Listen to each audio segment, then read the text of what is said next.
The top stories. PM Stuart says Shanique Myrie will be paid and the venue of this year's CPL final is announced. Welcome to Nation News for Wednesday, March the 12th, 2014. I'm Bertram Niles. At Courts, every day we bring affordability, convenience, innovation, and style to over 1 million customers in 11 countries. From homes to communities, we are proud to make a difference in the lives of many across the region. Courts, bringing value home. Prime Minister Freundel Stuart says Barbados will pay damages to Jamaican Shanique Myrie, even though formal payment procedures haven't been set up within the Caribbean court system. Ms. Myrie was awarded $77,000 by the Caribbean Court of Justice in a landmark case last year. It found that her rights of entry to Barbados had been breached 3 years ago. Mr. Stuart made his comments in St. Vincent, where he attended the CARICOM summit. After the court had awarded Shanique Myrie damages, the actual legal mechanisms for her to enforce the payment of those damages did not exist, not in the context of existing law.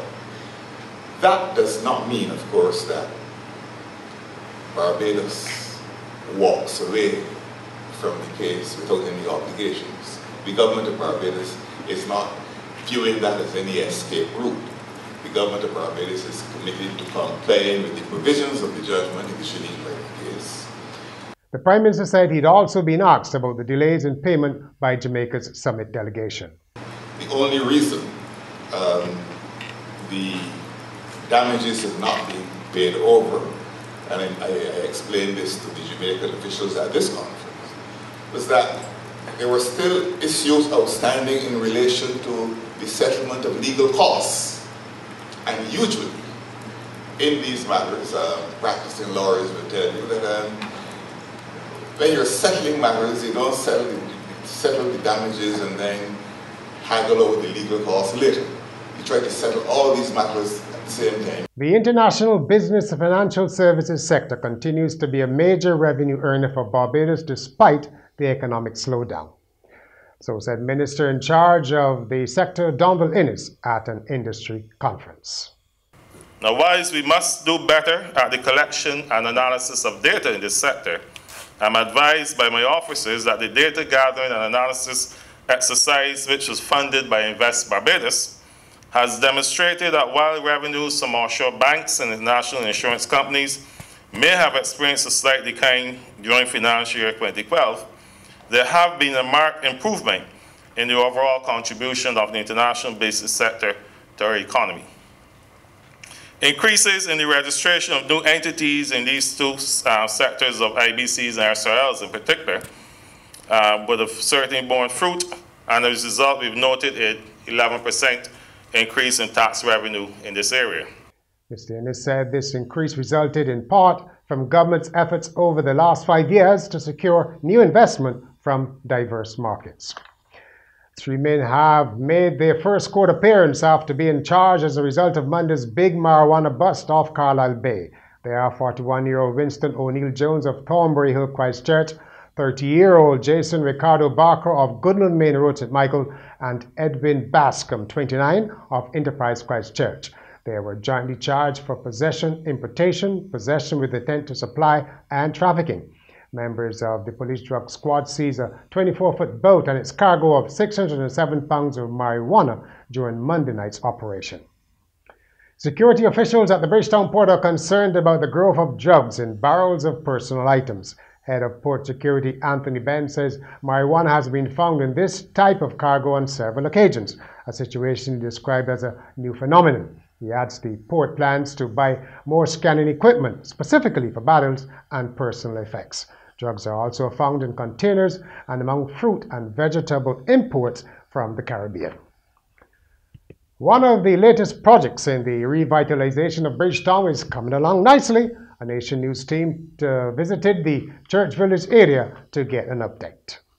We're here at Church Village in the city, which has undergone a significant refurbishment thanks to the Central Bank of Barbados and the Barbados Tourism Investment, Inc. The multi-million-dollar development will be officially unveiled on Saturday, along with the Constitution River Improvement Project.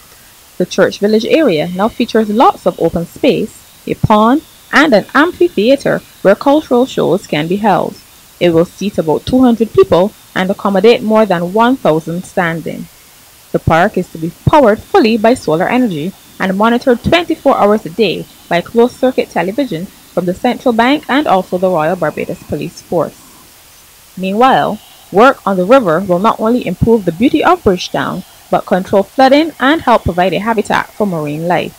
The beautification project includes construction of new embankments and a mangrove with benches along the banks. It also involves extensive boulder armoring and the deepening of the channel to allow for greater flow through the river into the Corinage. It is expected that a number of business opportunities will develop out of both redevelopment projects. This is Natasha Beckles for Nation News. A UWI professor says business should increase funding of education now that the government is reducing its spending.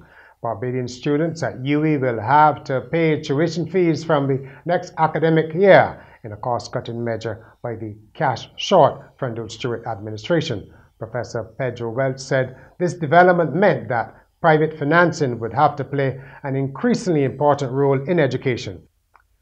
In news about our neighbours, CARICOM leaders have ended their latest summit in St. Vincent. Before leaving, they adopted unanimously a broad plan on seeking reparations from European nations for what they say are the lingering ill effects of the Atlantic slave trade on the region. A British human rights law firm hired by CARICOM announced that the leaders had authorized a 10-point plan that would seek a formal apology and debt cancellation from former colonizers such as Britain, France, and the Netherlands.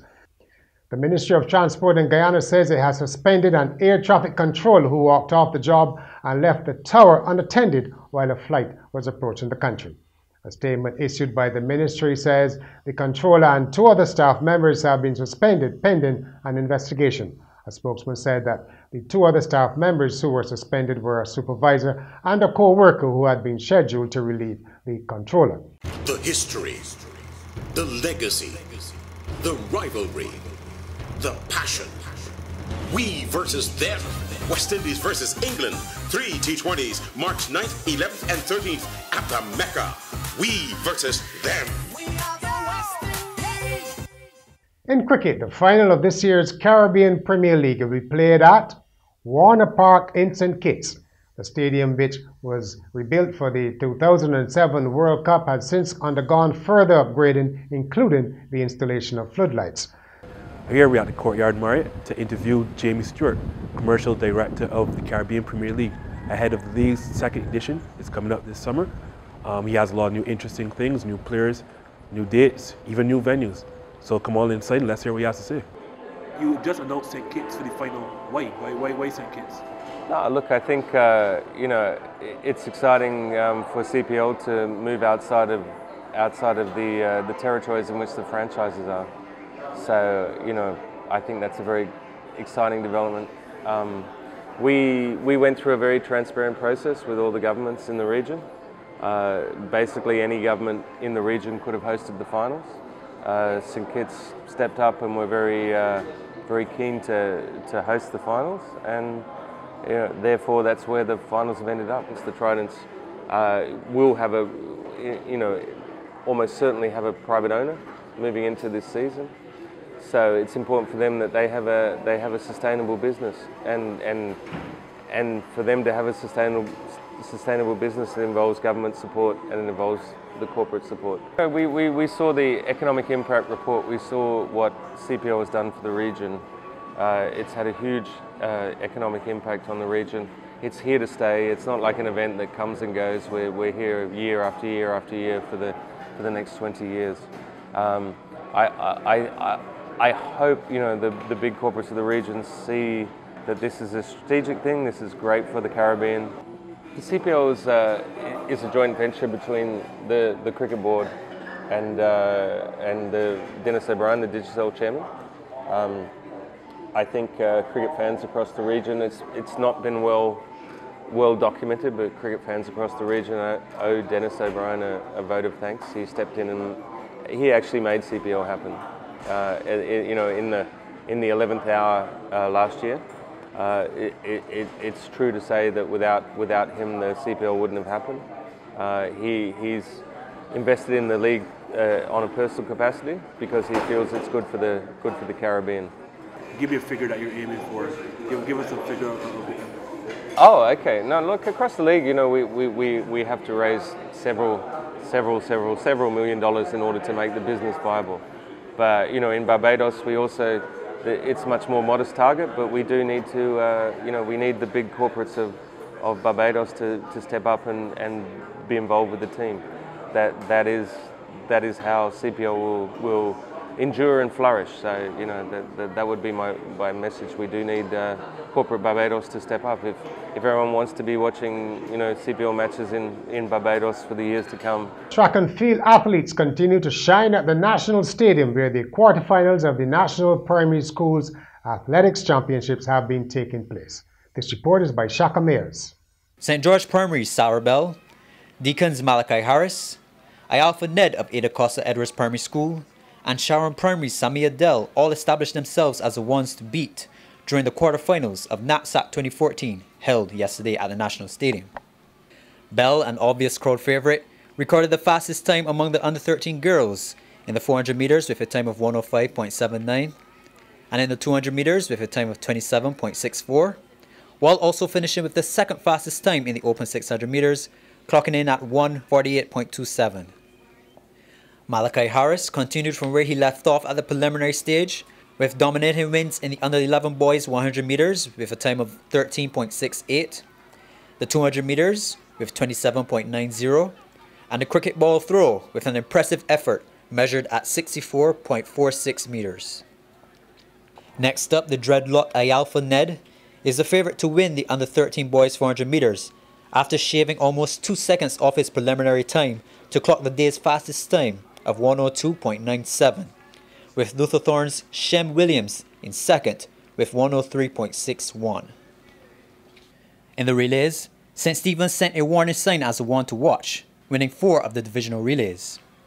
They finished first in the under-9 and under-11 girls 4x100 meter races, and in the under-13 girls and boys 4x100 meter relays. NAPSAC 2014 continues next week with the semi-finals. This has been Shaka Mears reporting for Nation News. Finally, a newly recruited hangman in Sri Lanka has resigned in shock after being shown the gallows for the first time. The country has not carried out a judicial execution since 1976, but has over 400 prisoners on death row. The authorities want to have an executioner ready in case hangings resume. But 3 recruits have now abandoned the job. Any takers? That's Nation News.